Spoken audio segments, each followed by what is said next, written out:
Est-ce que vous croyez aux Les extraterrestres? archives sur les ovnis. Cela ressemble souvent à cela. 1971, un pilote de Mirage poursuivi par un ovni. Le tiers des cas reste inexpliqué. Alors vous l'avez compris, je vais pas vous parler de petits bonhommes verts, mais plutôt d'êtres intelligents, venus pour nous étudier, nous examiner. Eh bien c'est ce qu'un couple d'Américains prétendent avoir vécu en 1961. Il s'agit d'un vrai témoignage qui laisse encore aujourd'hui la science interrogative.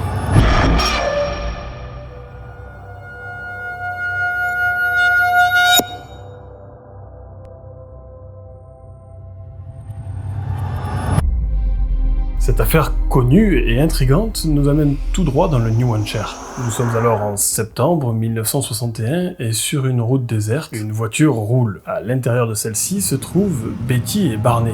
Ils sont tranquillement sur le chemin du retour après un séjour au Canada. Mais ce qu'ils ne savent pas encore, c'est qu'ils vont vivre ce qui est encore à ce jour l'une des expériences d'enlèvement par des extraterrestres les plus crédibles, sérieuses et solides.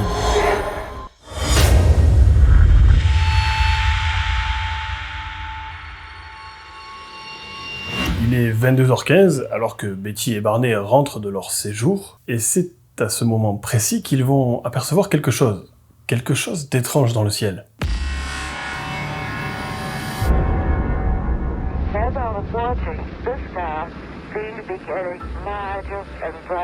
Une sorte de lueur qui semble zigzaguer et les suivre. Dans un premier temps, on l'imagine, ils ont dû tout simplement penser à un avion qui devait voler à basse altitude. Mais au fur et à mesure de leur progression, cette lueur va sembler être de plus en plus proche, de plus en plus présente.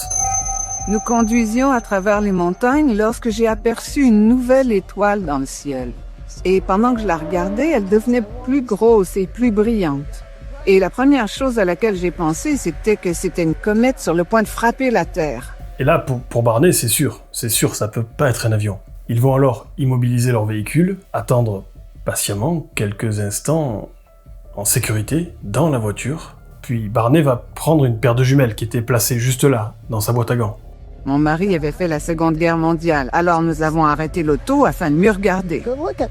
Il est sorti pour identifier l'appareil. Il sort alors de son véhicule et à l'aide de ses jumelles, il essaie de voir ce qui vole au-dessus d'eux. Et ce qu'il va voir au travers de ses jumelles ne laisse que peu de place au doute. Il s'est passé devant nous, puis ça a changé de direction. Et s'est passé devant la Lune. Et nous avons aperçu des lumières multicolores qui l'entouraient. Puis ça a tourné et commencé à se diriger vers nous. Il a juste là, devant lui, à quelques dizaines de mètres, et à peu près à 30 mètres de haut, une sorte de disque circulaire, pourvu de dizaines de fenêtres, entourant l'engin. Mais à l'intérieur de celle-ci, il lui semble voir des formes humanoïdes.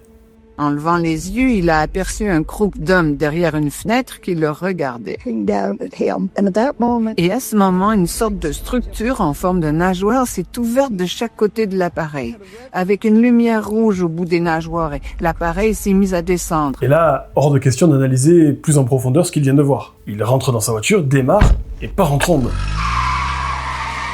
Bon, personnellement et honnêtement, je pense que j'aurais fait pareil. Et alors qu'ils sont en train de rouler à vive allure sur cette route de campagne, ils vont entendre un son étrange, de plus en plus fort. Une sorte de bip bip, bip bip, puis plus rien. Quand Barney et Betty reprennent peu à peu connaissance, ils se trouvent alors à plus de 50 km de là où ils étaient au moment où ils ont vu cet objet. Ils ne savent absolument pas comment ils sont arrivés là, comment ils ont parcouru cette distance, mais par contre, en regardant autour d'eux, certaines choses sont troublantes. La robe de Betty, par exemple, est déchirée à plusieurs endroits et semble être souillée. Mais c'est pas tout, ils se sentent également étourdis et ils constatent que leur montre est complètement arrêtée. Il y a également les chaussures de Barney qui sont anormalement usées. Mais ce qu'il y a de plus étrange encore, c'est qu'ils vont se rendre compte que 2 heures de leur vie se sont complètement volatilisées.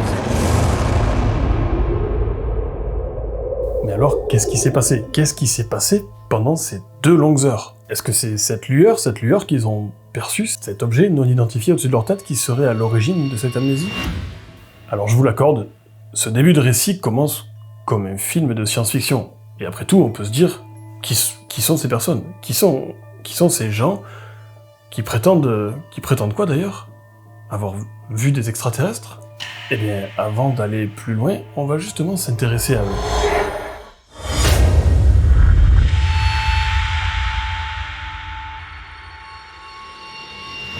Je vous le rappelle parce que c'est assez peu commun, mais ils prétendent quand même avoir été enlevés par des extraterrestres. Alors sont-ils dignes de confiance, ou peut-être tout simplement des illuminés ou des doux rêveurs? Eh bien, sur le papier, c'est un couple parfaitement respectable. Des gens apparemment sérieux et bien sous tout rapport. Par exemple, Betty est travailleuse sociale, dans la petite enfance. Et de ce que l'on sait d'elle, elle met tout son cœur et toutes ses compétences pour aider ces jeunes personnes qu'elle accompagne. Quant à Barney, lui, il travaille à la poste. Il assure les services de nuit. Et en parallèle, il est également membre d'une association qui a pour but de faire avancer les droits sociaux des personnes de couleur.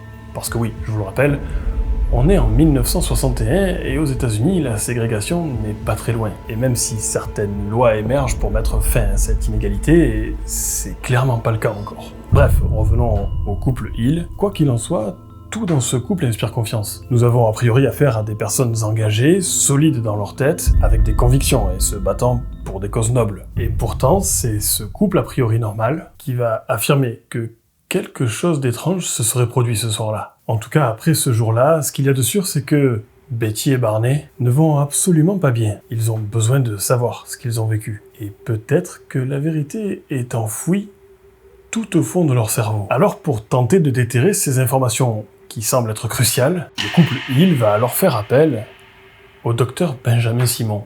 Nous commencions à retrouver des parcelles de souvenirs, mais rien de vraiment concluant. Et nous avons commencé des séances d'hypnose médicale. Cet hypnothérapeute pratique l'hypnose régressive. Le principe est simple. Essayer de plonger ses patients dans une sorte de transe, afin de pouvoir leur faire revivre un événement traumatisant, ou quelque chose qu'ils ont oublié, enfoui tout au fond de leur mémoire. Et ça tombe bien, c'est exactement ce qu'ont besoin Betty et Barney après ce qu'ils ont vécu. Peut-être avoir la chance de enfin savoir ce qu'il s'est passé pendant ces 2 heures d'amnésie.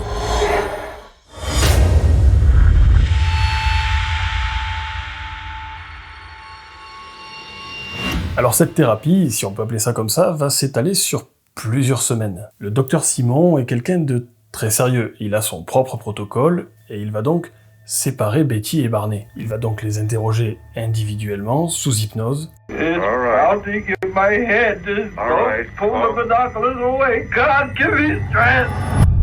Et c'est grâce à cette technique, grâce à l'hypnose, que cette page blanche, ou plutôt cette page noire, ces fameuses 2 heures, après avoir vu ce potentiel ovni, vont enfin prendre forme. Parce qu'en effet, les subconscients de Betty et de Barney vont révéler au docteur Simon quelque chose de complètement surréaliste. Parce que rappelez-vous, après que Barney soit remonté dans sa voiture, après avoir fait cette observation dans le ciel, il y aurait eu en réalité une dizaine d'êtres humanoïdes qui auraient entouré la voiture, et leurs 2 témoignages sous hypnose convergent et disent la même chose. Ces individus sont décrits comme humanoïdes, de taille moyenne, à la peau grise, au large front, avec un crâne énorme, un tout petit menton, et de très grands yeux noirs, en amande. Et d'après eux, ces êtres venus d'ailleurs n'étaient pas là pour rien. Ils avaient une mission, celle de savoir au travers d'une batterie de tests médicaux comment l'espèce humaine, comment nous avions évolué après notre dernière mutation.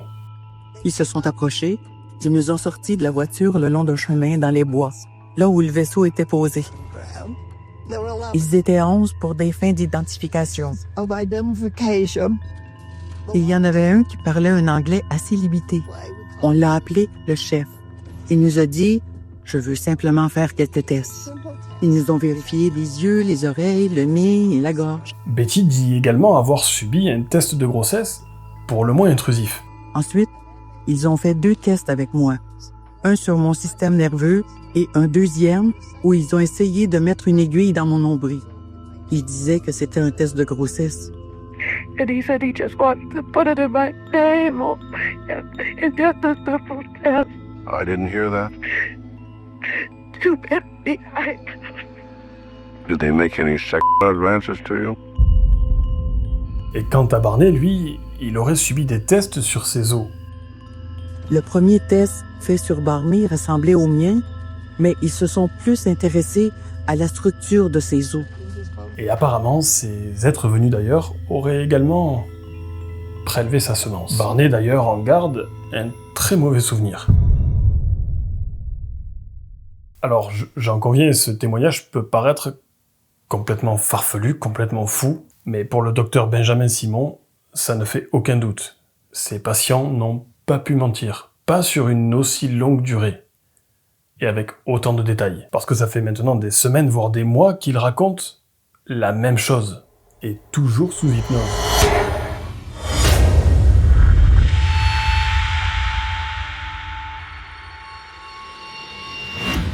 You're not going to wake up. You're in deep sleep. You're comfortable, relaxed. This is not going to trouble you. This creature, this leader is telling me something. How? How's he getting it to you? I can see it in his face. Do you see Helen move? Yes. No, his lips aren't moving. He's looking at me. What did he tell you? Stay there and keep looking. And he said he just wants to put it in my navel. It's just a simple test. I didn't hear that. Too many. Did they make any sexual advances to you? Just stay there, he's saying to me. And I'll dig in my head. Just All right. pull the binoculars away. God, give me stress. Pull these binoculars down and run. God. All right. Calm down. Calm down. Nope. I asked the leader, I said, why did they stick the needle in my navel? And he said it was a pregnancy test. All right. All You right. gotta get away from me. All right. Calm down. Calm down. I'm driving. Calm Gotta down. get away. So, the examiner he helped me get up off the table. And I swung around, and he gave me my shoes. And I said, boy, I don't know what they expected, but that was no pregnancy test here. Et que ce soit pour Betty comme pour Barney, ils semblent avoir vécu à peu près les mêmes choses. Ils ont tous les deux en même temps été forcés de monter dans cette soucoupe volante, puis séparés dans des pièces différentes pour subir chacun leur propre test.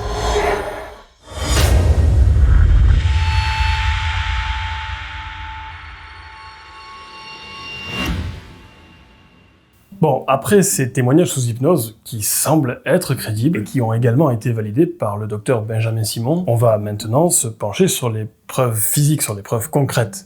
Et il y en a. Par exemple, ce jour-là, ce fameux 19 septembre 1961, le jour de l'observation, le jour où Betty et Barney ont soi-disant été enlevés par des extraterrestres, une base aérienne non loin de là a détecté sur ses radars quelque chose d'anormal. Il y aurait effectivement eu un aéronef non identifié qui aurait survolé la zone. Mais il y a également ses chaussures.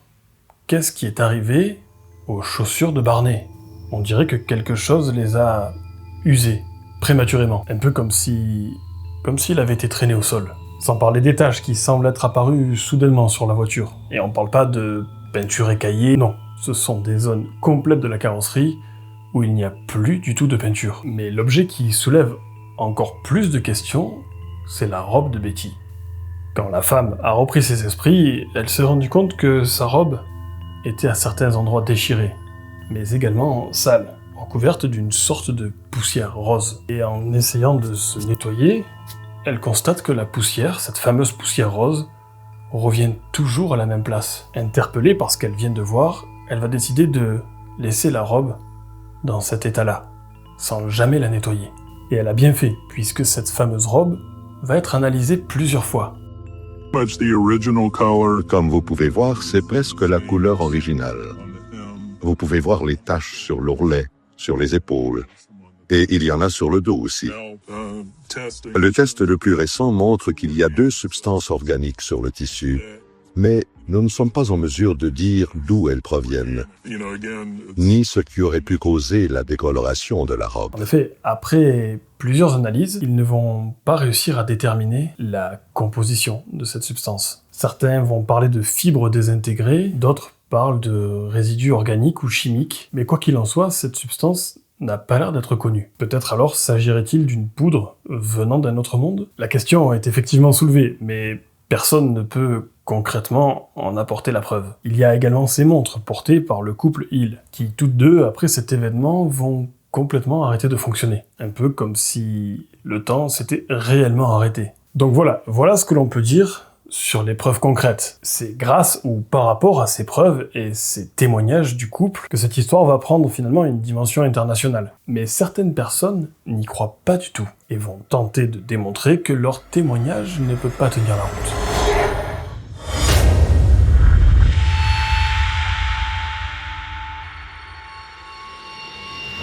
Cette affaire va forcément commencer à faire du bruit. Tous les médias s'y intéressent, et tout naturellement, c'est bientôt la planète entière qui va entendre parler de l'histoire de Betty et de Barney.